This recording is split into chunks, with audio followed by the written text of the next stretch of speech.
Janshakti news, निर्भीड व निपक्ष बातम्यांचं खुलं व्यासपीठ। द जनशक्ती न्यूज मध्ये आपल्या सर्वांचं स्वागत। अजित पवारांच्या निधनानं मौजे माळवाडी गाव कडकडीत बंद।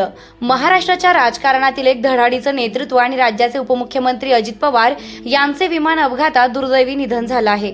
या धक्कादायक बातमीमुळे ऐन जिल्हा परिषद निवडणुकीचा प्रचार थांबवत पलूस तालुक्यातील भिलवडी जिल्हा परिषद गटातील मौजे माळवाडी गावांमध्ये अत्यावश्यक सेवा वगळता सर्व व्यापाऱ्यांनी आपापली दुकाने बंद करून कडकडीत बंद पाळण्यात आला। संपूर्ण राज्यावर शोककळा पसरली असताना राजकीय वर्तुळासह सर्वसामान्य जनतेतून मोठी हळहळ व्यक्त केली जात आहे।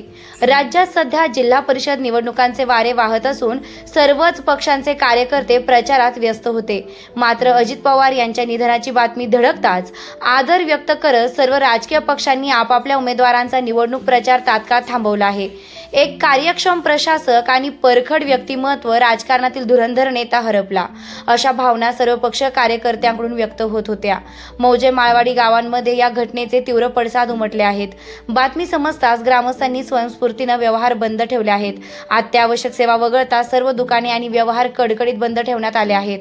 सामान्य जनतेची गैरसोय होऊ नये यासाठी माळवाडी येथील आज होणारा आठवडे बाजार चालू राहणार असल्याचे स्थानिक प्रशासनाकडून सांगण्यात आले आहे।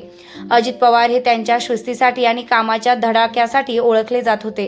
पहाटेपासून कामाला सुरुवात करणारा हा लोकनेता अशा प्रकारे काळाच्या पडद्याआड गेल्यानं प्रशासकीय आणि राजकीय पातळीत कधीही भरून न निघणारी पोकळी निर्माण झाली आहे।